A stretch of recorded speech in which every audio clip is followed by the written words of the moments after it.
간호직, 보건진료직 공무원 합격은 전공에 강한 대방열림, 많은 합격생과 합격수기들로 증명합니다. 필기고 득점부터 면접 준비까지 대방열림에서 제대로 준비하세요. 자, 안녕하세요. 안녕하세요. 네, 지옥사의 수문장 김희영입니다. 뭔 소리야. 네, 저는 지역사회 간호학을 지옥사회라고 흔히들 말씀하시더라고요. 그렇게 따지고 나면 저는 수문장이 되는 거죠. 그렇죠? 자, 우리 지역사회가 얼마나 어려우면 이런 말을 하겠습니까? 근데 솔직히 말해서 시간적 투자 제대로 해보신 적 있으세요? 아니시잖아요. 성인 간호학만 시간적 투자 엄청 하시잖아요. 우리 지역사회는 그렇게 시간적 투자 안 하셨거든요. 이러다 보니까 대강 하다 보니까 어려울 수밖에 없어요. 그래서 이왕 공부하시기로 마음 먹었으면 확실히 하셔야 돼. 그래서 제가 확실히 알려드릴 거고요. 그리고 여러분을 계속 괴롭힐 겁니다. 왜 괴롭히냐면 암기가 됐는지 안 됐는지를 확인할 거예요. 저는 공부를 할 때 제발 책상 앞에 스탠드 켜놓고 아주 럭셔리하게 공부하는 그게 공부가 아니라고 얘기를 합니다. 그럼 저는 뭐냐? 동량 공부 엄청 많이 주장합니다. 자, 동량 공부는요, 공부는 서서 하는 거예요. 그리고 버스를 기다리면서, 지하철 기다리면서 계속 머릿속으로 생각을 하는 겁니다. 이거를 저는 동량 공부라고 표현하는 거고요. 이렇게 공부를 하시다 보면 암기가 저절로 됩니다. 그래서 이거를 우리는 뭐라고 하냐면 우리 상식화가 된다라고 표현해요. 결국 지역사회는 상식화 시켜야 됩니다. 그래야지 나중에 여러분들이 보건소 가시면 이게 머릿속에 툭툭 건드리면 툭툭 튀어나와요. 이렇게 돼야 지역사회 간호를 정말 공부를 했다라는 생각이 드실 겁니다. 그래서 저는 이렇게 하도록 여러분을 계속 괴롭힐 겁니다. 그래서 수업 시간에 저번에 시간 배운 거 뭐였죠? 계속해서 물어볼 겁니다. 그래서 대답을 해주셔야 되는데 머뭇머뭇거린다. 그러면 바로 눈도장 찍을 겁니다. 그리고 계속해서 또 복도에 만나서 또 화장실에 가서도 제가 계속해서 물어볼 겁니다. 이렇게 해서 여러분을 괴롭혀야 여러분들이 원하는 그곳에 여러분이 가 있게 된다라고 생각하시면 돼요. 자, 그러면 지역사회가 도대체 어떤 문제들이 나왔는데 요거 한번 보도록 하겠습니다. 자, 지역사회 이렇게 보시면요. 가장 많이 나온 문제가 요거네. 간호과정이네. 간호과정. 엄청 많이 나왔죠. 자, 보세요.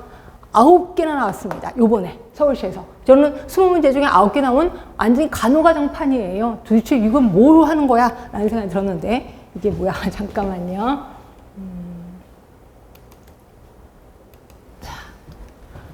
자, 이거 간호과정 제가 시간적 투자 엄청 할 겁니다. 그리고 아주 그러니까 아주 자세한 것까지도 다 말씀을 드릴 겁니다. 조금 머리가 아프시긴 하실 거예요.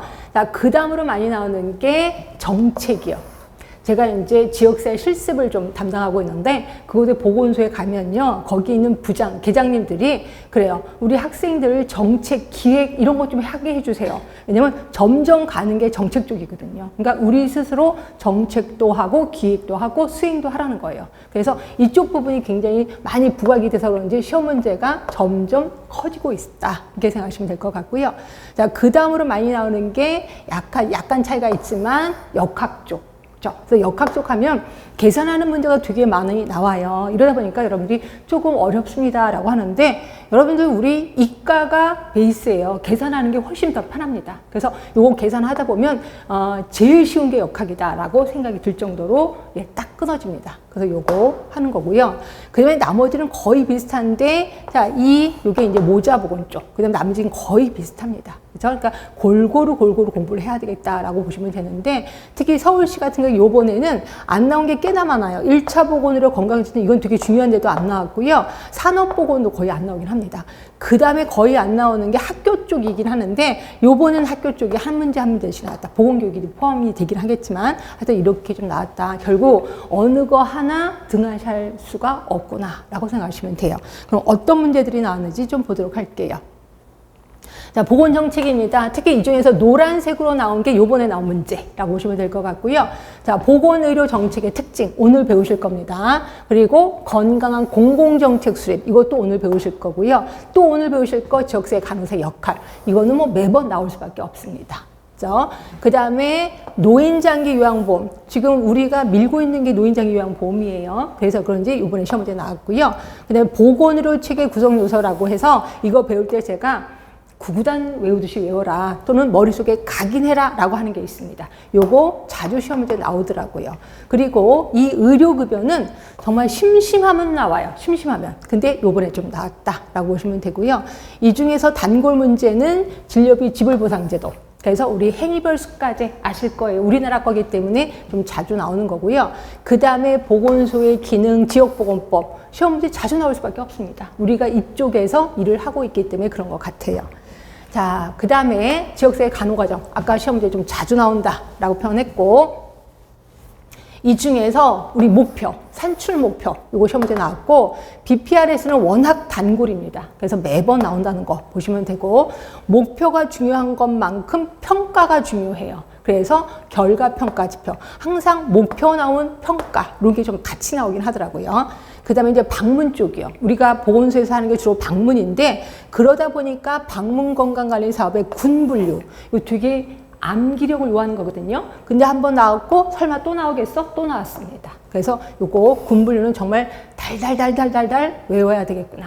이렇게 보시면 될 것 같고, 그 다음에 법 얘기가 점점 많이 나오는데, 특히 지역보건법. 그래서 아까 보건소도 당연히 지역보건법이고, 지역보건법 안에 건강실태조사라는 게 있는데, 이것도 시험에 나왔었습니다. 결국 법 얘기가 점점 많이 나오고 있구나 생각하시면 되고, 그 다음에 발달사, 뭐 역사 부분을 얘기하는 겁니다. 그래서 역사 부분도 예전엔 그래도 단골이었다가 요새는 그래도 좀 심심하면 나온다라고 보시면 될 것 같아요.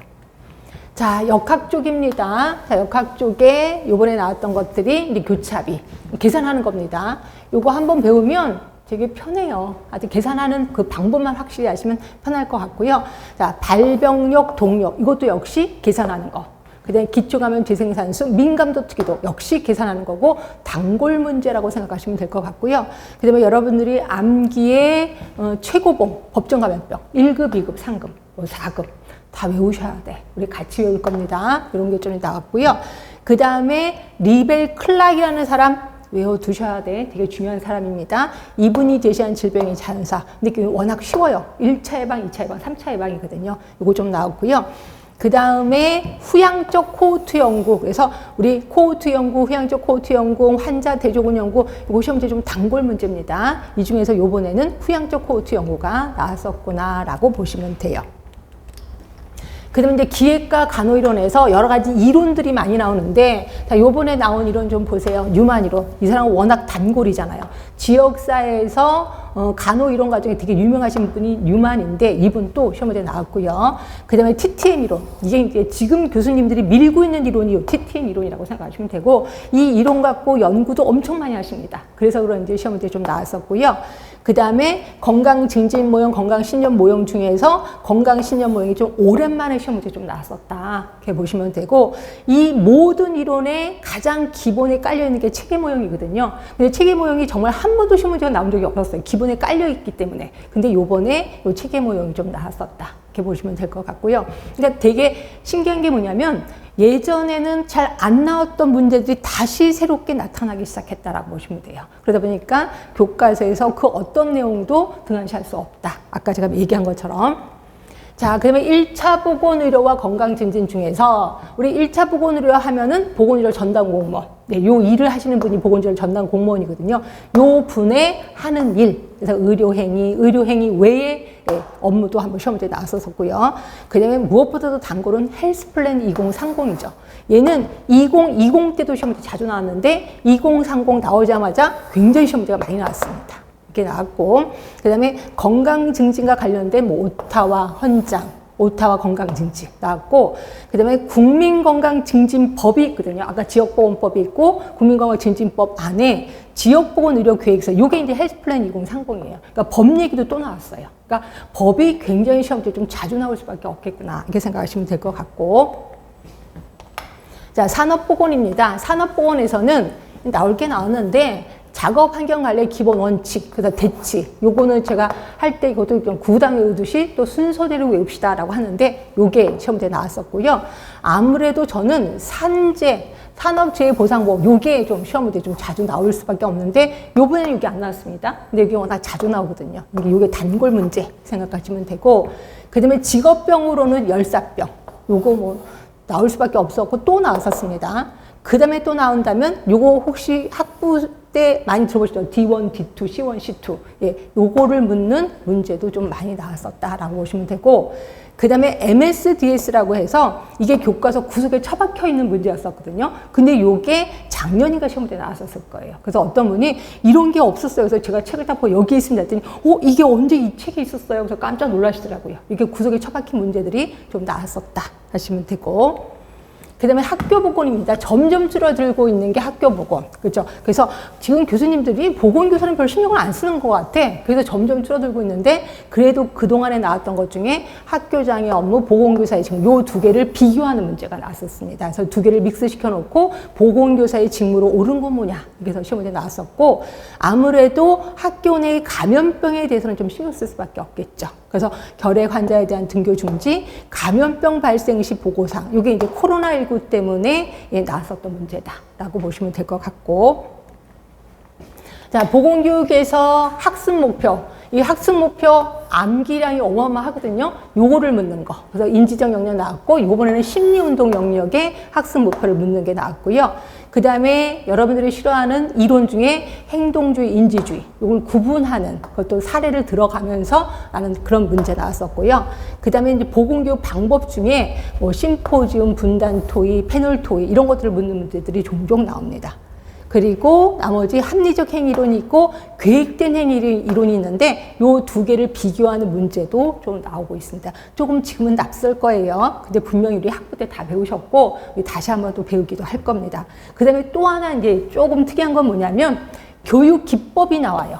그렇죠? 노년기를 대상으로 또 청소년을 대상으로 하는 교육 기법이 다르거든요. 그러니까 요거는 왜 다른 그 내용이냐면 현장에 있는 사람만이 낼 수 있는 문제야. 그러니까 현장에 있는 사람들이 노인분들을 대상으로 보건교육하는 기법, 청소년을 대상으로 또는 유치원 아이들 대상으로 하는 교육 기법 제각기 다르거든요. 이걸 현장에 계시는 분들이 아는데 이런 문제가 나와서 약간 특이하다라는 생각이 좀 들었습니다. 결국 문제를 내실 때 현장에 계시는 분들의 의견을 좀 듣는 것 같은 느낌이 들기도 합니다.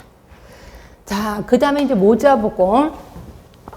자, 합계 출산율 공식이죠. 그래서 공식을 알고 있느냐, 뭐 이런 것들을 물어보는 거고, 인공임신 중절수술, 이거는 역시 법에 관련된 얘기라고 보시면 돼서 법 얘기가 좀 많이 나오는구나. 그 다음에 요번에 나온 것 중에 선천성 대사이상 검사를 보건소에서 해주고 있거든요. 그 대사이상 검사의 항목이 뭐냐? 그래서 이것도 역시 우리 책에 있었었는데 요거를 물어보는 질문이 좀 나왔었고요.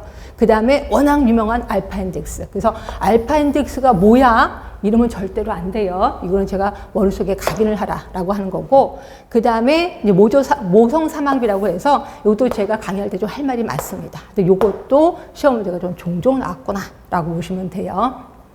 그 다음에 인구 쪽에서는 아무래도 부양비 얘기가 많이 나와요. 그래서 노년부양비, 유년부양비, 총부양비, 또 하나 노령화 지수. 그래서 대부분 인구 중에서 요 세 개만 알면 된다 할 정도로 요 부분이 좀 시험에 좀 자주 나온다라고 보시면 돼. 그거 말고도 예전에 나오긴 나왔었구나 하시면 될 것 같고. 자, 가족간호입니다. 가족간호는 거의 단골 쪽이죠. 그래서 한 문제, 두 문제를 꼭 나오는데 이 중에서 나왔던 게 사정도구가 많이 나옵니다. 사정도구. 그래서 사회 지지도, 가계도, 올해는 가족 밀착도. 그래서 요 사정도구가 돌아가면서 시험 문제 나옵니다. 그래서 요 사정도구는 무조건 알아야 되겠다라고 보시면 되고, 그 다음에 그 다음으로 많이 나오는 게 가족 이론이거든요. 가족 이론에 체계 이론 한번 나왔었고, 상징적 상호작용 이론. 요게 뜰 수밖에 없어요. 그래서 요 이론이 시험 문제에 나왔었고, 그 다음으로 많이 나오는 게 발달가업이요. 그래서 청소년기의 발달가업, 그 다음에 진수기의 발달가업, 그거를 묻는 질문이 나왔었고, 요번에는 진수기 쪽이 시험 문제에 나왔었습니다.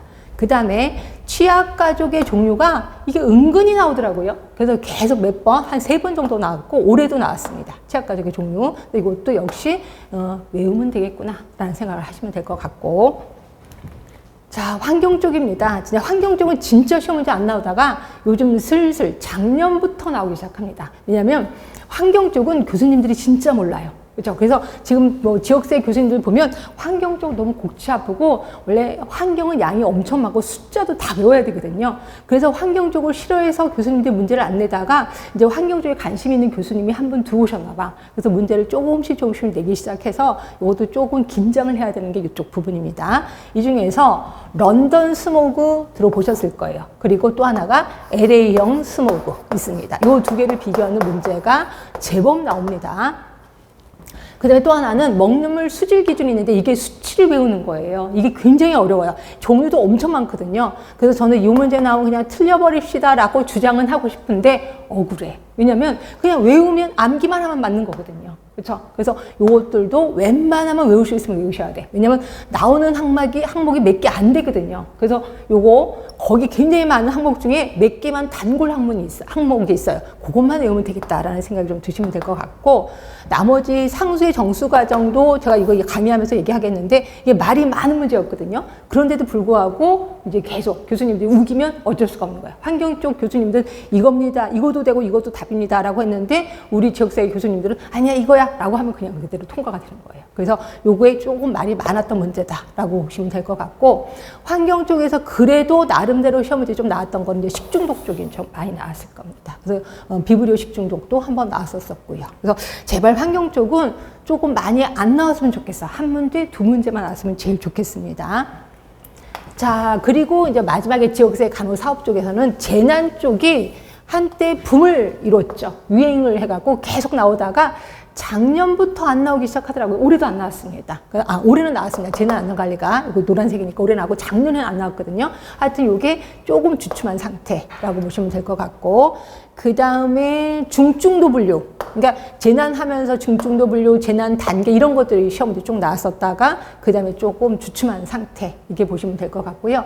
그 다음에 이제 방문 간호가 지역사회 간호에 보시면 그 병원에 방문, 그러니까 병원에서 하는 그 간호가 있고 지역사회에서 하는 방문 간호가 있잖아요. 그 간호를 비교하는 문제들이 좀 나왔었다라고 보시면 될 것 같아요. 자, 그래서 좀 정리를 해봤더니 2018년까지는요, 단답형의 정답이 눈에 보이는 문제가 18문제. 그리고 생소한 문제가 한 2문제. 그래서 제가 18대 2의 법칙을 준수했다. 아주 전형적인 공무원 시험 문제 유형이라고 보시면 될 것 같아요. 그래서 대부분 관건이 요 2개를 맞으면 당연히 합격하는 거죠. 근데 18개 중에서 하나라도 틀리면 나는 합격선에서는 좀 멀어진다라고 했었거든요. 요게 2018년도까지입니다.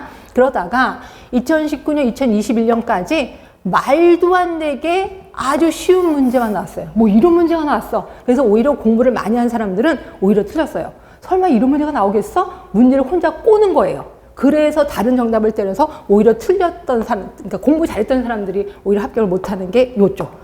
엄청 많이 뽑았습니다. 한 달, 1년에 뭐 200명, 300명 뭐 이렇게 뽑았거든요. 그렇죠? 그래서 그때는 문제가 정말 말도 안 되게 쉬웠다가 그 다음에 2022년, 작년부터 조금씩 어려워지기 시작했는데 아주 예전으로 돌아가진 않았습니다. 근데 특이한 건 뭐냐면 그동안에 출제되지 않았던 문제들이 슬쩍 나오는 거죠. 구석에 처박혔던 문제들이 슬쩍 나오거나, 그리고 그동안에 간과되었던, 이거는 정말 설마 다 알겠지? 이런 문제들의 그 허점을 찌른 그런 문제들이 좀 나왔고요. 그다음에 대학 교재에 없는 내용들도 나타나기 시작한 거죠. 결국 18대 2의 법칙은 아니지만 한 19대 1의 법칙, 뭐 이런 식으로 좀 나오기 시작한다는 거. 점점 문제가 어려워지고 있다는 것만 생각하시면 돼. 그러니까 여러분들은 기출문제를 푸시더라도 2019년, 2021년 기출문제를 풀면서 쉽다 이러면 절대로 안 돼요. 그 전에 문제를 푸시면서 접근에 들어가시는 게 제일 좋다라고 보시면 돼요.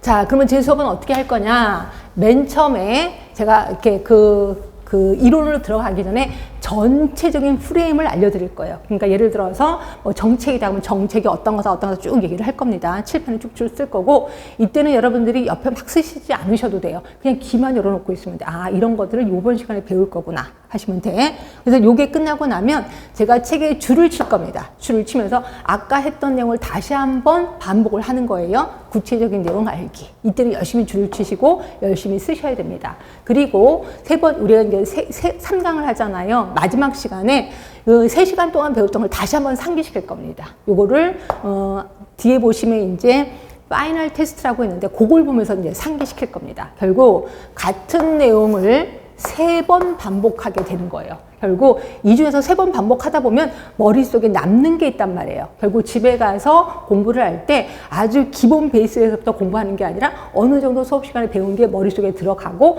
거기서부터 출발을 하게 되는 거죠. 그래서 조금 공부하기가 좀 쉬워질 겁니다.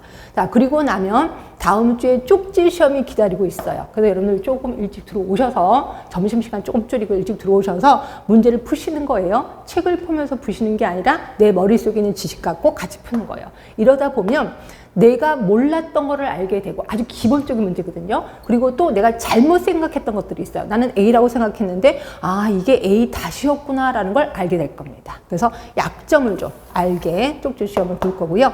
이렇게 해서 이론이 끝날 겁니다. 자, 이론이 끝나면 그 다음에 잘 가세요? 아니에요. 저는 애프터 서비스 꼭 합니다. 그래서 메일링 문제를 보내드릴 건데 그러니까 여러분들이 메일 주소를 주시면 제가 메일로 문제를 보내드릴 거예요. 한 번에 10문제. 그래서 30회입니다.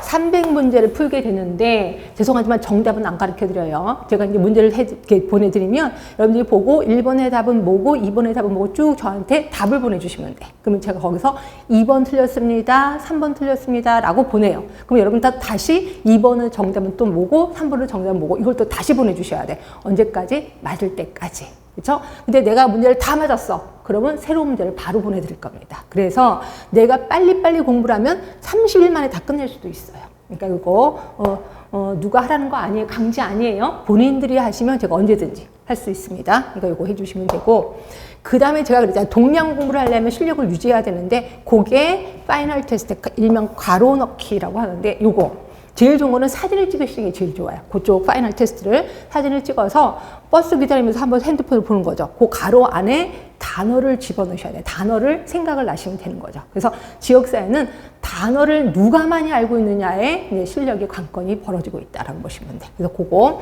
그 다음에 도중에 이제 QR코드가 있어요. 그 QR코드를 찍으면 제가 진행하고 있는 유튜브가 있거든요. 그 유튜브에서 또 똑같은 설명을 좀 하고 있습니다. 그래서 그거를 이용해서 실력을 유지를 해야 된다. 많은 도움이 된다고 얘기를 하시더라고요. 하여튼 이렇게 좀 할 겁니다.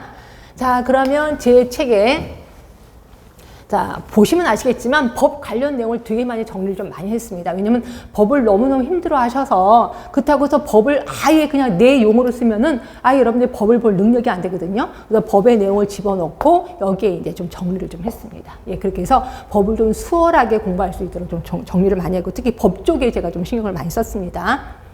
그 다음에 QR코드 여기 있죠. QR코드 찍으면 요거에 대해서 설명이 아주 자세히 나와 있을 겁니다. 그래서 혹시 수업 시간에 놓쳤다면 유튜브를 통해서 다시 한번 공부할 수 있다. 이렇게 보시면 될 것 같고 그 다음에 제가 그랬잖아요. 준비된 이론. 그래서 아까 있잖아요. 선천성 대사 이상 그 검사 항목. 이게 이렇게 딱 요 줄이 있었는데 요거를 물어보는 시험 문제가 나온 거예요. 페닐케톤증, 갑상선 기능자들 이런 거. 요거를 물어보는 시험 문제가 나왔었거든요. 그래서 어떤 분이 이게 여기에 있었네요 라고 얘기하시는데 분명히 이거 옛날부터 있었습니다. 그래서 이런 것들이 문제가 나왔다.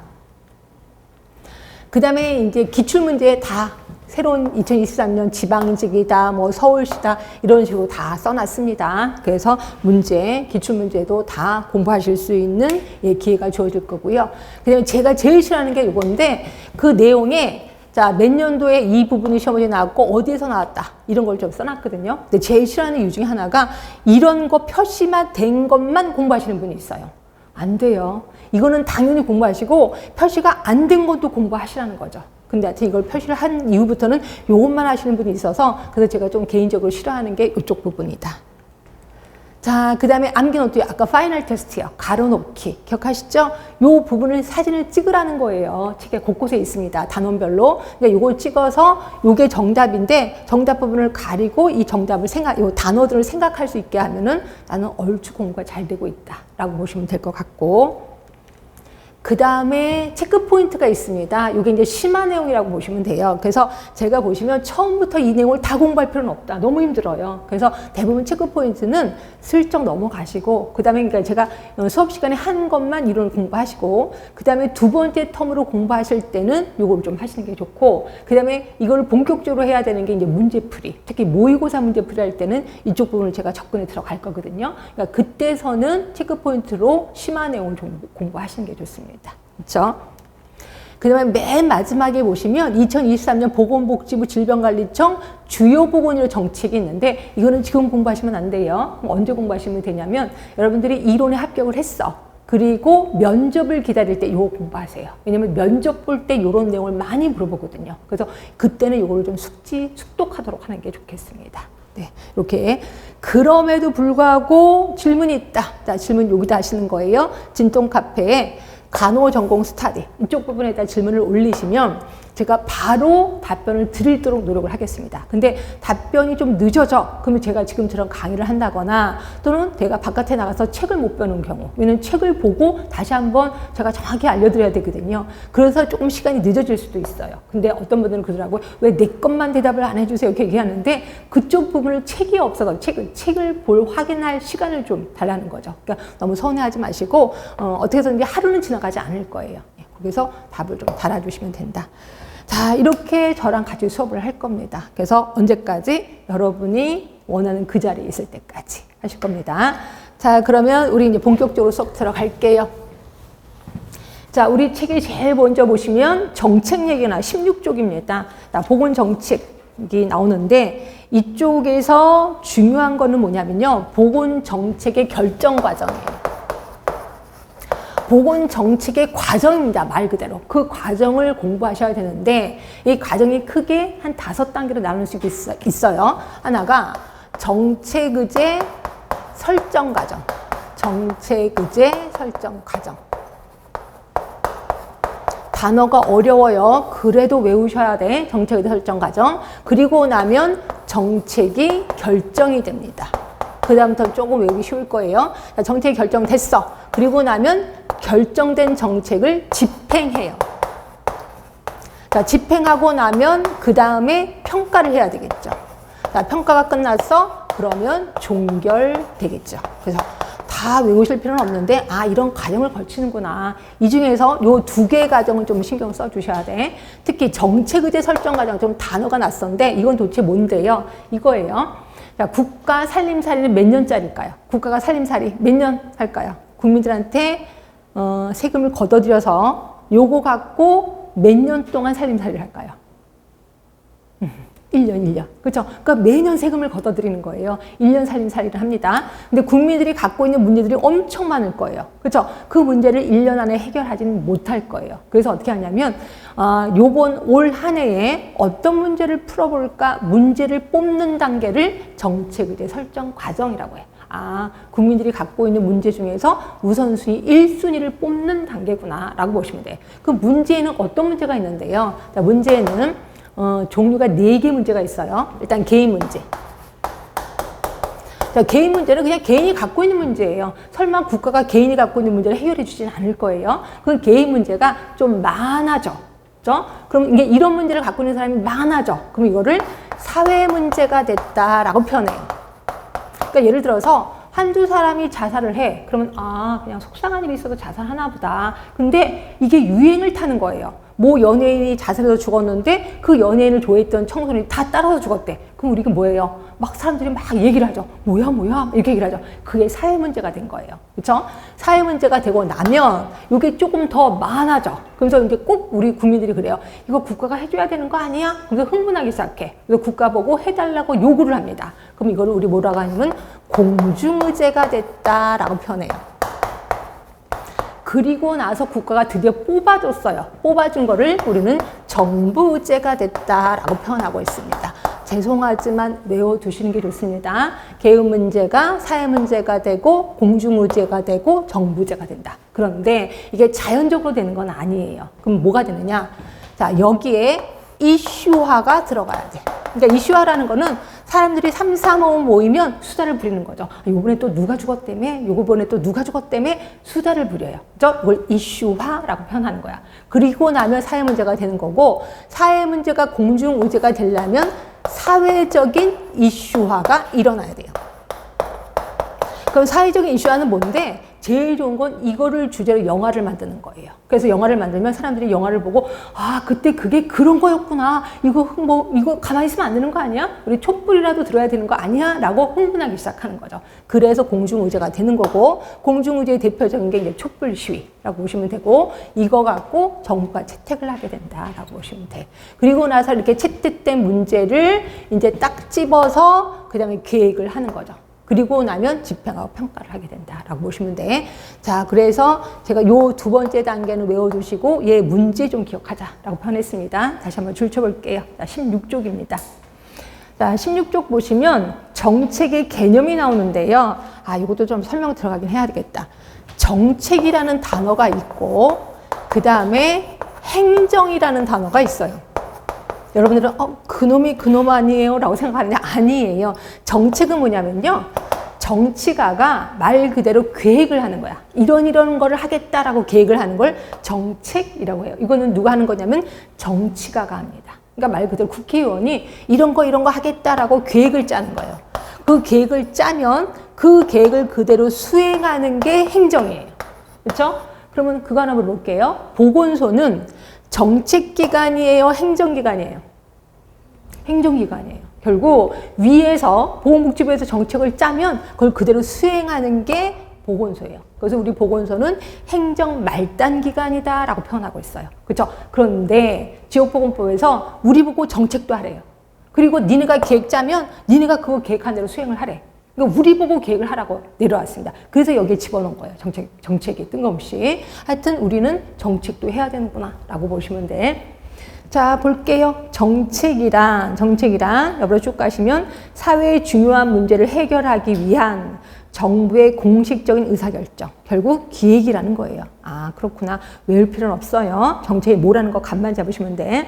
자, 그럼 맨 밑에 3번의 정책의 결정 과정. 정책 결정 과정은 크게 5개입니다. 1번 정책의제 형성 과정. 제목 보이시지? 옆에 가시면 정책 결정 보이실 거예요. 그 다음에 정책 집행, 평가, 종결. 크게 5단계입니다. 이 중에 정책의제 형성 과정 볼게요. 보이시죠? 문제를 정부가 채택하는 과정이다. 보이실 겁니다. 자, 그 박스 안으로 들어가셔서 맨 처음에 개별적인 사건, 그죠? 개별적인 사건, 개인 문제라고 표현했습니다. 그리고 바로 옆에 사회 문제라고 보이실 거예요. 그럼 그 사회에다 뭘 집어넣어야 돼? 이슈화 하나 집어넣으셔야 되겠죠. 이슈화. 자, 그리고 옆에 가시면 가론에 공중의제라고 보이실 겁니다. 공중의제. 그 사이에다 뭐를 또 집어넣어? 사회적 이슈화를 집어넣어야 돼. 그래서 사회적 이슈화는 영화를 만든다던가 또는 공청회를 연다든가 이런 것들을 우리는 사회적 이슈화라고 얘기하고 있습니다. 여러분들 영화 중에서 이렇게 약간 이런 냄새가 나는 영화 좀 많이 보셨을 겁니다. 예, 그리고 나면 이제 정부 의제가 된다라고 얘기를 했어요. 자, 그럼 이제 정책 결정입니다. 자, 정책 결정에는 정책 형성 단계, 정책 채택 단계. 정책 형성 단계는 말 그대로 여러 가지 대안들을 만드는 거야. 그러니까 대안이라는 거는 여러 가지 계획서를 만드는 거야. 그래서 여러 가지 계획서를 만들고 이 중에서 좋은 계획서를 채택하는 거죠. 이게 정책 채택 단계예요. 그래서 예전에 한번 우리 쪽은 아니고 국시에서 한번 시험 문제가 나온 적이 있었는데 정책 형성 단계하고 정책 채택 단계는 합쳐서 뭐냐? 이게 한번 시험 문제 나온 적이 있었습니다. 뭐예요? 정책 결정 단계예요. 그래서 여러분들은 이것도 외워두세요. 국시 시험 문제 내시는 교수님들이 또 우리 문제를 낼 수도 있으니까 정책 형성, 정책 채택 이 2개가 정책 결정 단계구나. 나머지는 제목만 알고 계시면 되고요. 자, 그러면 이러한 보건의료 정책의 특성, 이것도 외울 필요는 없어요. 감을 좀 잡으시면 돼. 일단 보건의료 정책이라는 거는 건강을 둘러싼 의사결정이야. 이러다 보니까 여러분 쭉 가시면 다른 관심사보다 더 민감해질 수밖에 없다는 거죠. 맞죠? 건강 안 하면 죽을 수도 있잖아. 이러다 보니까 민감해질 수밖에 없다는 거고. 자, 2번입니다. 정책 과정에서 누가 더 역할이 커? 의사의 역할이 클 수밖에 없어요. 그래서 의사의 입김이 대단하다라고 보시면 될 것 같고, 그 다음에 3번째, 자, 시장 경제 원리를 적용하는데 한계가 있대요. 그럼 여러분들은 시장 경제 원리가 뭐야? 이것도 모르거든요. 근데 요거를 이런 원리를 적용하는데 한계가 있다는 거는 결국 시장 경제 원리에 맞지 않는다는 거예요. 그럼 시장경제 원리라는 게 도대체 뭔데? 이것도 간단, 이런 게 시험 문제 절대로 나오는 건 아니에요. 근데 하여튼 이런 것들도 한번 상식화할 건데 이런 거예요. 우리 동네에, 동네가 아니라 맨 처음에 컴퓨터를 그러니까 컴퓨터가 만들어지기 시작했어요. 그렇죠? 근데 그러니까 생산이야, 공급이라고 표현합시다. 공급이 처음 시작이 됐어. 물건이 귀하겠죠. 그럼 요거를 원하는 수요는 많을 거예요. 맞죠? 수요는 많고 공급은 적어요. 그러면 이 컴퓨터 가격이 비싸질까 싸질까? 비싸지겠지. 왜냐면 수요가 많으니까. 그러다가 자, 과학이 발달되면서 컴퓨터가 굉장히 많이 보급이 돼. 그렇죠? 그럼 공급이 늘어날 겁니다. 그럼 수요는 줄어들지 않아요? 그렇죠? 왜냐면 나 컴퓨터 샀거든. 또 살 필요 별로 없거든. 그래서 공급이 많아지면 수요는 줄어들게 돼 있단 말이에요. 그렇죠? 이게 시장 경제 원리예요. 그래서 물건이 많으면 사람들이 그 물건을 별로 안 사게 되는구나. 다 많으니까. 자, 그런데 자, 보건의료 정책에 우리 동네에 의원이 하나 있어요. 의원이 하나 있었거든요. 사람들이 다 거기만 가요. 그렇죠? 근데 우리 동네 의원이 하나 더 생겼어요. 그렇죠? 그러면 어떻게 돼요? 공급이 많아졌지. 근데 수요는 줄어들어야 되지. 그렇죠? 근데 수요는 늘어나요. 왜? 내가 이 병원도 갔다가 이번에 새로 의원이 생겼대. 여기도 한번 가요. 사람들 신기해요. 왔다 갔다 해요. 그렇죠? 그럼 약을 2주 타 먹어도 이렇게 돼요. 그리고 또 의사들이 머리가 좋아서 한 번 오잖아요. 또 오게끔 만들어요. 그래 자꾸 가요. 결국 수요와 공급의 법칙에 어긋나 버리는 거죠. 그래서 여기서는 시장 경제 원리가 맞지가 않게 된다는 거예요. 결국 누구의 입김이 더 세진 거야? 의사들의 입김이 세지는 거예요. 의사를 공급이라고 표현합니다. 그래서 공급이 수요를 창출해낸다는 거예요. 그래서 공급 유인 수요 현상이 일어나게 된다는 거죠. 요게 이 보건 쪽이라고 보시면 돼요. 그래서 의사들의 입김이 세구나라고 보시면 돼. 그래서 그 말을 이렇게 표현하고 있는 거예요. 시장 경제 원리를 적용하는데 한계가 있다라고 표현하고 있는 거죠. 그 다음에 효율성보다는 형평성이 강조된대요. 효율성 아세요? 혹시 단어? 효율성? 많이는 들어봤는데 정확한 건 모르시겠죠. 그러니까 이렇게 단어가 힘드니까 지역사회가 힘들다는 거예요. 자, 효율성이라는 단어가 있어요. 그 다음에 하는 김에 효과성이라는 단어도 알려드릴게요. 이런 거는 한 번만 알려드리고 그 다음에는 그냥 저 효율성 아시죠? 그래서 넘어갑니다. 자, 효율성이라는 건 뭐냐면요. 효과성부터 알려드릴게요. 효과성은 목표에 도달이 되면 효과가 있었다라고 표현해요. 목표에 도달했어, 이 사업이. 효과가 있는 사업이었네. 돈은 신경 안 써요. 이게 효과입니다. 근데 효율은 투입분의 산출이야.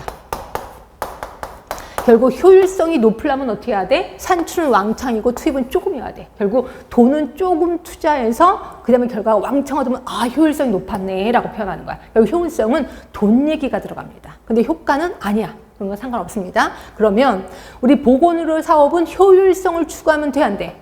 안 되는 거죠. 효율성을 추구한다면 돈은 조금 해서 어떻게 해서든지 결과를 왕창하면은 어떻게 돼요? 그러면 너무 돈만 하는 그런 생각이 들잖아요. 그러니까 일반 기업은 효율성을 따지는 거 맞아요. 근데 우리 공무원, 뭐 공공보건, 공중보건 이런 것들은 효율성을 따지는 좀 곤란해요. 그럼 뭘 따지느냐? 형평성을 따져요. 효과성을 따지는 것도 맞아요. 근데 형평성을 따지는 게 맞아. 그 형평성은 또 뭔데? 형평성은 두 개의 단어가 합쳐져 있는 거예요. 필요한 사람에게 평등하게 해주겠다는 거예요. 필요하지 않으면 안 해줄 거야. 근데 필요하다면 똑같이 해줄게. 이게 형평성이에요. 결국 우리 보건, 그치? 특히 정책 같은 거, 특히 보건 정책은요, 효율성보다는 형평성을 따르고 있습니다. 이건 보건소에서 하는 정책도 마찬가지예요. 형평성 쪽을 더 부르짖고 있다라고 보시면 돼.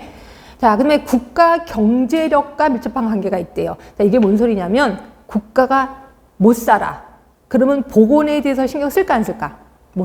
신경 안 써요. 근데 국가가 잘 살아? 보건에 신경을 쓸 수밖에 없겠죠. 그래서 이게 국가 경제력과 밀접한 관계가 있는 게 보건의료 정책입니다. 자, 그리고 정책 파급 효과가 광범위하다. 맞죠? 요거에 대해서 보건의료 정책에 대해서 신경을 쓰면 뭐 경제도 좋아지고 건강도 좋아지고 문화도 좋아지고 여러 가지가 다 관련이 있습니다. 사람이 건강하면 여러 가지 다 신경을 쓰게 되는 거니까. 그래서 파급 효과가 굉장히 광범위하다. 자, 구조적으로 다양하다는 건 뭐냐면 조직이 하나가 있는 건 아니라는 거죠. 우리 나중에 보시면 조직이 특히 보건과 관련된 조직이 엄청 많아요. 환경부, 교육부, 그 다음에 행안부, 보건복지부, 그 다음에 산업, 고용노동부 굉장히 많습니다. 그러니까 그렇게 구조적으로 다양하다라고 보시면 될 것 같고, 그 다음에 국민들의 소득과 교육 수준의 향상으로 보건의료 서비스에 대한 욕구가 증가하였다. 맞죠? 잘 살게 되고 많이 배우면 배울수록 보건의료 서비스에 대한 욕구가 굉장히 높아지고 있습니다. 자, 이게 보건의료 정책의 특성. 굳이 외울 필요는 없겠죠. 그렇지만 만약에 요거에 대해서 시험 문제 나오면 답은 쓸 수 있어야 돼. 그렇죠? 그래서 그렇게 상식하시면 될 것 같고, 자, 그 다음에 보건정책 환경이 변화됐대요. 어떻게 변화됐는데? 이것도 외울 필요는 없어요. 일단 우리나라는 인구 구조가 변화됐어요. 어떻게? 저출산 고령화 사회. 맞죠? 그 다음에 두 번째, 건강에 대한 인식과 수요가 변화됐어요. 어떻게 변화됐는데? 예전에는 치료, 근데 지금은 예방에 대해서 수요가 많아졌어요. 예전에는 치료해줘 그랬는데 지금은 그냥 예방이 더 중요하다고 생각하기 시작했어요. 이렇게 수요가 인식이 바뀌었다는 거죠. 그 다음에 IT 기술 발달된 건 아실 거예요. 그렇죠? 그리고 그러다 보니까 의료비는 끝도 없이 올라가는 거 아실 거예요. 굳이 외울 필요는 없겠죠. 아, 환경이 이렇게 바뀌었구나 라고 보시면 돼. 자, 그러면 이러한 보건의료 정책에 참여자가 있어요. 저는 요게 한번 시험 문제 나올 것 같긴 하는데 아직까지 안 났습니다. 보건의료 정책에 참여하는 사람이 공식적인 참여자가 있고 뒤에 가시면 비공식적 참여자가 있어요. 그러면 여러분들의 시험 문제가 나온다면 다음 중 비공식적 참여자가 누구냐? 또는 공식적 참여자가 아닌 사람은 누구냐? 이런 식으로 나올 수 있겠구나. 그러니까 두 개를 구분하시면 돼. 일단 공식적인 참여자, 국회. 그렇지. 국회 이 사람들이 정책을 하는 사람들이니까. 그 다음에 행정수반과 비서실. 비서실도 공식적인 참여자구나. 그죠? 그 다음에 각급 행정기관, 보건복지부 장관, 이런 분들을 얘기하는 거겠죠. 그럼 이분들은 당연히 공식적인 참여자. 그 다음에 사법부요. 사법부, 대통령. 당연하겠죠. 그렇죠? 외울 필요는 없을 것 같은데. 일단 비공식적 참여자. 정당이 비공식적이네요. 근데 정당에는 여당이 있고 야당이 있는 건 아시죠? 여당은 집권당입니다. 그래서 집권 여당은 준공식적인 참여자래. 결국 공식적인 참여자, 비공식적 참여자 그 사이에 낀 게 여당이구나. 하여튼 그렇거나 이렇거나 비공식입니다. 그 다음에 밑으로 쭉 내려가시면 전문가 학자도 있고 언론기관도 있습니다. 언론기관도 비공식적인 거네요. 근데 언론기관은요, 거기 보시면 영향력이 매우 크다라고 돼 있어. 이게 뭔 소리냐면 언론기관, 각종 매체는 그냥 국가의 정책을 전달만 해주면 되거든요. 근데 MC가, 그러니까 사회 보는 사람이 요번에 보건복지부에서 이런 정책을 한답니다 라고 딱 끝내야 되는데, 한답니다? 세상에 기가 막혀서 감탄사 하나라도 날려보세요. 그럼 국민들 뭐야 왜 저래 흥분하게 되거든요. 결국 이분들의 영향력은 굉장히 커요.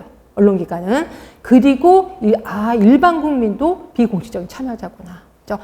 구분만 하시면 돼. 구분만. 근데 구분이 얼추 될 것 같긴 해요. 자, 그러면 그동안의 우리나라 보건정책의 변천, 이것도 한번 볼게요. 요거는 좀 외워야 될 것 같기도 하다. 근데 그렇게 시간적 투자는 하지 마세요. 감만 좀 잡으시면 돼. 일단 45년부터 우리나라가 일제시대에서 좀 나오기 시작했거든요. 45년에서 60년은 굉장히 못 살 때예요. 그러니까 못 산다는 거는 굉장히 환경이 안 좋았었겠지. 그래서 방역행정 또는 구호행정. 그래서 기분이 쪼꼬리 탔던 시절이라고 보시면 돼. 그래서 방역행정, 구호행정, 이게 60년까지구나. 그 다음에 61년부터 75년은 이때는 또 사람들이 전쟁이 끝났잖아요. 그렇죠? 이러다 보니까 아기를 엄청 많이 낳았어요. 그래서 아기들을 고만나라고 해서 인구 가족 계획을 했던 시기가 요 두 번째 단계. 그렇죠? 그 다음에 우리 77년에 우리나라 의료보험이 만들어진 건 혹시 아시나요? 77년에 의료보험 만들어졌습니다. 그래서 3단계 77년이 그 사이에 들어가서 국민의료보험의 단계적 확대. 이게 3단계였구나. 그리고 지금은 어때요? 질적 향상에 중점을 두고 있구나. 이렇게 보시면 돼요. 그러면 이거 외울 거 별거 없겠다. 첫 번째 단계는 방역행정이고, 두 번째가 가족계획이고, 3번에 건강보험이고, 그 다음에 질적인 거. 별거 아닙니다. 흐름만 보시면 돼요. 자, 그 다음에 자꾸만 법 얘기가 나온다고 해서 저도 법을 좀 써봤거든요. 이 중에 이제 헌법은 그냥 넘어갈 거고요. 옆에 가시면 지역사회 간호사에 필요한 법 쭉 나왔는데, 진짜 기가 막힌 건 뭐냐면 이 목적이 자꾸 시험 문제 나오는데, 거기 보세요. 2021년, 2022년 서울시 지방 다 나왔습니다. 그렇죠? 목적을 쭉 쓰고 이걸 무슨 법이냐 이렇게 시험 문제 나오는 거예요. 결국 목적을 보고 이게 무슨 법이냐를 짝짓기를 잘 하시면 되는 거예요. 근데 이게 이해가 되실래나요?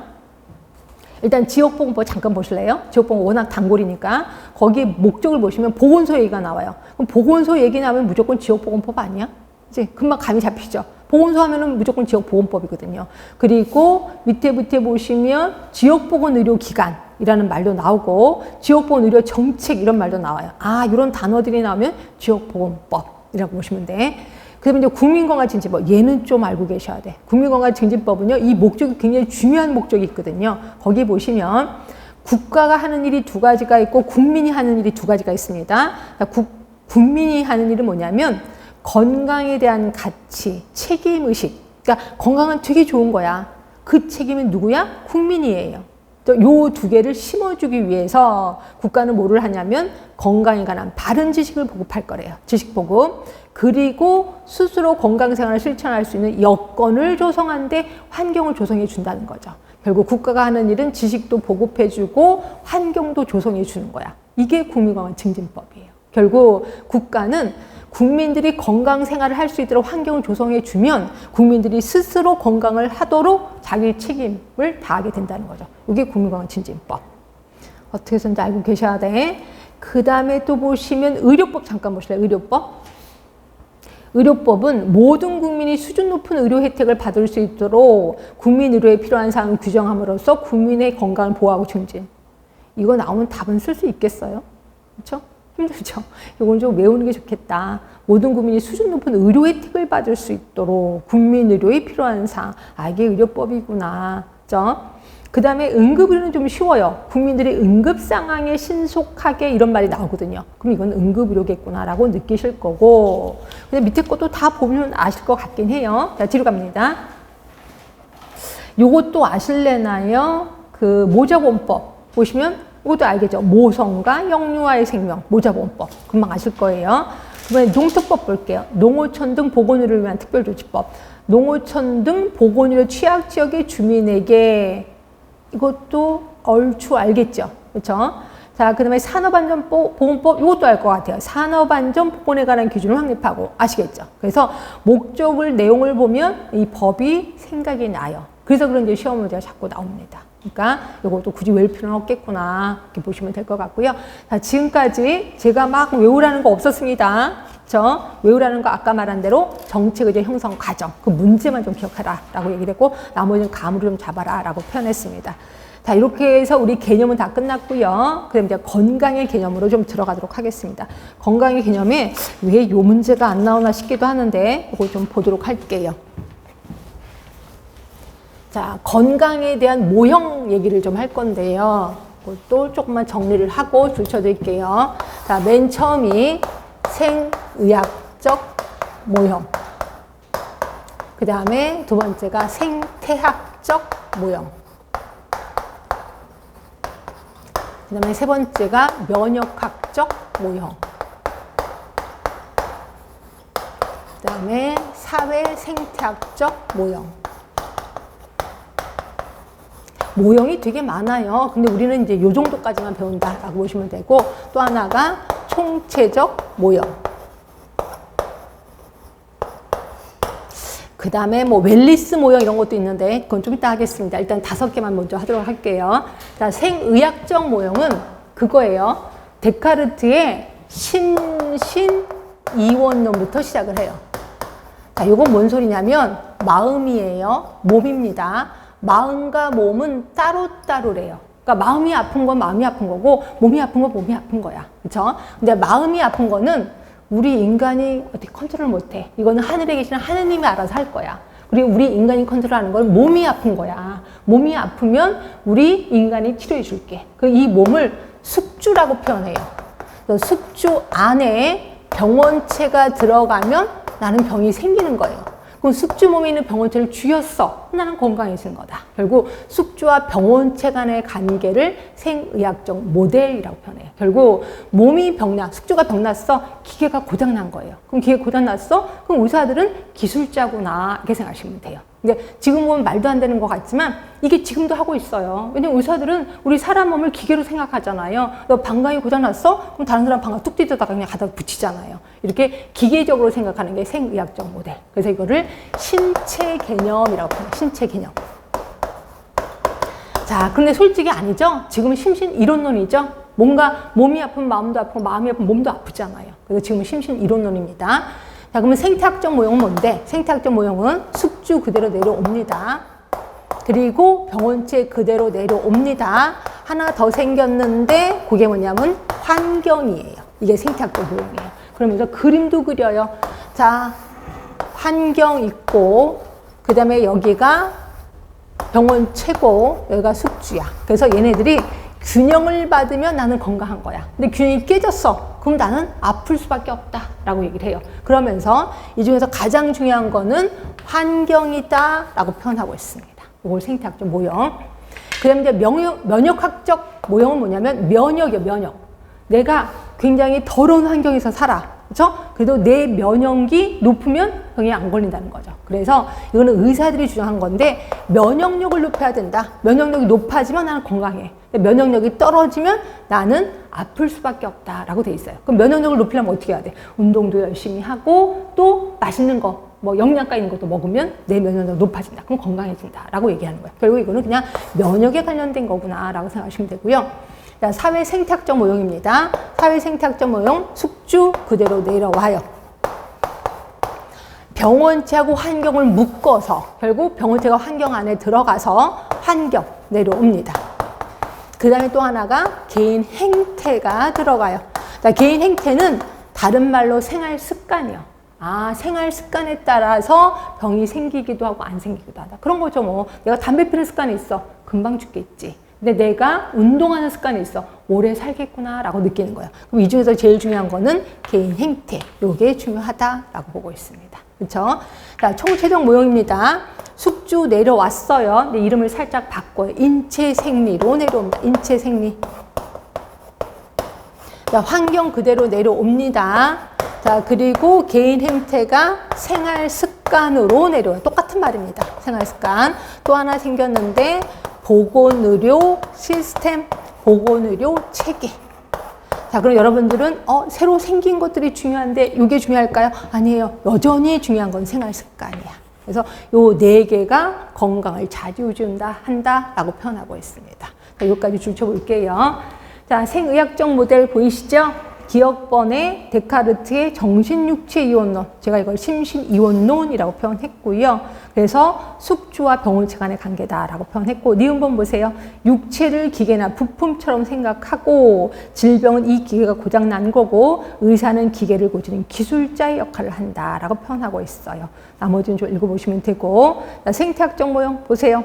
숙주, 병원체, 환경의 3요소가 평행을 이룰 때 건강을 유지하게 된다. 근데 균형이 깨지면 불건강이 초래된다 라고 표현했고, 그 다음에 옆에 가시면 면역학적 모델입니다. 거기 보시면 니은번. 자, 건강을 위해서는, 자, 밑으로 밑에 줄에 오른쪽으로 가시면 면역학적 수준을 높여야 함을 생각하게 됐다라고 된 거예요. 그것만 알고 계시면 돼요. 그리고 디귿번에 보시면 두 번째 줄입니다. 숙주의 저항력을 충분한 수준으로 유지해야 한다고 보는 모델이야. 그러니까 저항력을 높인다는 것은 면역이 높아졌다는 소리죠. 그러면 병이 안 걸리게 된다라고 표현한 거고요. 그 다음에 4번 사회생태학적 모델입니다. 자, 표로 들어가시면 숙주 들어갔고 환경 안에 병원체가 들어가 있습니다. 그리고 개인 행태.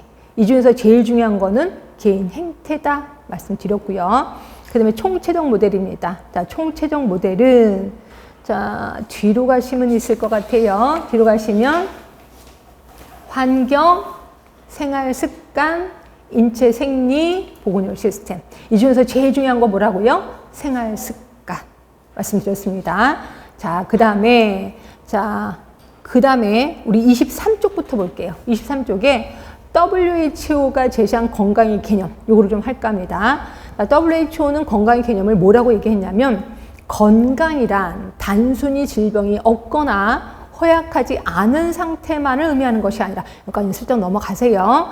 자, 외우실 거. 신체적, 정신적, 사회적, 영적 안녕의 완전한 역동적 상태야. 근데 요즘은 영적 안녕 없어졌습니다. 이게 98년도 얘기야. 98년도고 지금은 영적 안녕이 말도 안 된다고 해서 없애버렸습니다. 근데 제가 이걸 안 없애는 이유 중에 하나가 시험 문제에 자꾸 영적 안녕이 나와요. 그래서 제가 이걸 제시한 건데 영적인 안녕이 없어진 이유가 뭐냐면요. 그 밑에 영적 안녕 잠깐 보실래요? 자기 삶의 의미와 목적을 발견해야 돼. 내가 왜 사는지를 발견해야 돼. 발견하신 분 있을까요? 그리고 절대자와의 사랑을 주고받아야 돼. 이때 절대자는 종교가 있느냐 없느냐야. 그렇죠? 결국 종교가 없으면 나는 영적으로 불건강한 거야. 종교가 있어? 영적으로 안녕한 거야. 말도 안 되는 거죠. 그래서 이거 지금 현재는 없어졌어요. 그럼 지금 현재 뭐냐?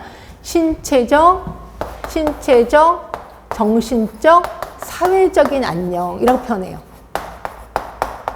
이게 그러니까 신체적, 정신적, 사회적으로 안녕해야 내가 건강한 거예요. 그러면 내가 신체적, 정신적, 사회적으로 안녕하지 못하면 불건강한 거지. 결국 건강, 불건강 뭐예요? 이분법적 사고지. 이분법적 사고. 흑백 논리. 자, 이분법적 사고는 결국 연속성 개념이에요. 불연속성 개념이에요. 불연속성 개념이에요. 예, 불연속성 개념이에요. 그리고 동적인 개념이에요. 정적인 개념이에요. 정적인 개념이에요. 이러면 건강, 이러면 불건강 딱 끊었어요. 그래서 정적인 개념이에요. 그래서 WHO의 건강의 개념에 대해서 욕을 많이 먹고 있어요. 너무 이분법적 사고 아니야? 너무 불연속성 아니야? 너무 정적인 개념 아니야? 라고 욕을 먹고 있습니다. 그러면 이거에 대해서 반발을 드는 사람이 누구냐면 던이라는 사람, 던. 자, 던은 연속성 개념을 제시합니다. 연속성 개념. 그래서 이쪽으로 갈수록 최고로 건강한 거야. 이쪽으로 갈수록 불건강한 거야. 그래서 하루 중에도 왔다 갔다 할 수 있어. 내가 지금 건강하지만 좀 있으면 다치면 이것도 불건강할 수도 있다는 거죠. 그래서 결국 더는 연속성 개념을 제시합니다. 다른 말로 동적인 개념을 제시합니다. 그렇죠? 이거예요. 그러면서 더는 또 여기다가 한술 더 떴어요. 여기 X축만 왔다 갔다 하는 게 아니라 Y축도 왔다 갔다 해 라고 표현했어요. 그래서 이 Y축에 여기는 건강한 환경이야. 건강한 환경. 여기는 불건강한 환경이에요. 그러면 제일 좋은 거는 1, 2, 3, 4 중에 누가 제일 좋아요? 누가 제일 좋은 거예요? 1이 제일 좋은 거예요. 나는 건강도 하고 환경도 건강한 거예요. 엄청 좋은 거야. 그래서 이게 최상의 웰리스다라고 표현하는 거예요. 그렇죠? 그럼 요건 뭐예요? 2번은 나는 건강한데 환경은 별로 안 좋은 거야. 그렇죠? 이거는 우연한 웰리스야. 우연한 웰리스. 그럼 3번은 뭐예요? 나는 불건강한데 환경은 좋은 거야. 그렇죠? 이거는 말 그대로 환경 보호. 내 보호해 주는 거예요. 그러니까 나는 내가 몸이 안 좋은데 내 주변의 환경은 아주 좋은 거예요. 그렇죠? 이거를 얘기하는 거고 가장 안 좋은 게 4번이죠. 나는 건강하지도 못하고 환경도 별로 안 좋은 거예요. 예, 그러면서 더는 이렇게 건강도 왔다 갔다 하지만 환경도 왔다 갔다 할 수 있다. 그러니까 제일 좋은 거는 요 1번이다 라고 표현하고 있는 거예요. 자, 우리나라 혹시 환경이 좋아요, 안 좋아요? 환경이 좋아요, 안 좋아요? 그럼 여러분 환경은 물리적인 환경만 생각해. 우리 매연도 많고 별로 안 좋아요. 그게 아니라 물리적인 환경뿐이 아니라 사회적인 환경도 들어가. 혹시 우리나라 국가에서 국민들의 건강에 대해서 신경 쓸까요, 안 쓸까요? 쓰지 않아요? 검진도 막 하라고 그러고 그 다음에 운동도 하라고 그러고 자전거 도로도 만들고 엄청 좋잖아요. 그래서 우리나라는 환경이 좀 좋은 편이에요. 건강에 대해서 환경이 좋은 편이에요. 그래서 요새는 또 붐이 맨발로 걷는 게 또 붐이더라고요. 그래서 산에 가면 전부 다 할머니 할아버지 다 맨발로 왔다 갔다 하시더라고요. 이게 우리나라가 밀고 있는 건강이다 이렇게 보시면 돼요. 환경이 아주 좋은 거예요. 그렇죠? 그러니까 지금 우리나라는 약간 이쪽으로 가고 있어. 건강한 환경 쪽으로 가고 있다. 이렇게 보시면 돼요. 요게 던이 제시한 거다. 이렇게 보시면 될 것 같고요. 그거를 우리 웰리스 모형이라고 하고 있습니다. 요거 한 번도 시험 문제 안 나왔거든요. 근데 나올 확률이 좀 높아서 제가 말씀드리는 겁니다. 자, 웰리스 모형 볼게요. 던이라는 사람에 의해서 처음 소개가 된 거고, 그 다음에 그 옆에 중간에 있는 거 여러분 읽어보시면 되고, 바로 밑에 있는 표로 볼게요. 그림으로 볼게요. 보시면 오른쪽으로 갈수록 최상의 웰리스, 왼쪽으로 갈수록 사망. 자, 위로 올라가시면 건강지향적인 환경, 자, 밑으로 내려갈수록 불건강 환경. 제일 좋은 거는 상위 수준의 웰리스라고 보시면 되고, 그 다음에 또 하나 읽을 거는 바로 위에 미음번 있어요. 미음번. 이거 하나 읽어볼게요. 이 모형에서는 전통적 의료 외에 개인의 건강에 대한 신념 혹은 가치에 근거해서 대체요법이 추구되기도 한다는 거야. 결국 더는 대체요법이 사람을 건강하게 만들 수도 있다는 거죠. 혹시 여러분들 암에 걸린 분들이 나 항암요법 맞기 싫어. 자연으로 갈 거야. 자연으로 가서 건강해지는 거 텔레비에 종종 나오더라고요. 그거예요, 그거. 예. 이렇게 해서 환경이 좋으면 내가 건강해질 수 있다는 거야. 그래서 대체요법을 주장하기도 하는 게 던이라는 사람이라고 보시면 돼. 그래서 던에 대해서도 얘기를 했습니다. 자, 제가 왜 여기를 하냐면요. 다시 21쪽으로 가세요. 21쪽으로 가시면 5번의 총체적 모델의 니은번을 보세요. 니은번을 보시면 자, 보세요. 건강과 질병을 단순히 이분론적으로 파악하지 않고, 그럼 건강과 질병을 단순히 이분론적으로 파악한 건 누군데? WHO. 근데 이 총체적 모델은 이분론적으로 파악하지 않고 건강 및 질병의 정도에 따라 연속선상에 있는 것으로 파악했대요. 그럼 누구의 의견을 따랐다는 거예요? 던의 의견을 따랐구나 라고 보시면 돼요. 결국 점점 던의 건강으로 가고 있다라고 보시면 될 것 같아요. 네, 그런 식으로 좀 기억을 해두시면 될 것 같고요. 조금만 쉬셨다가 마저 하도록 하겠습니다.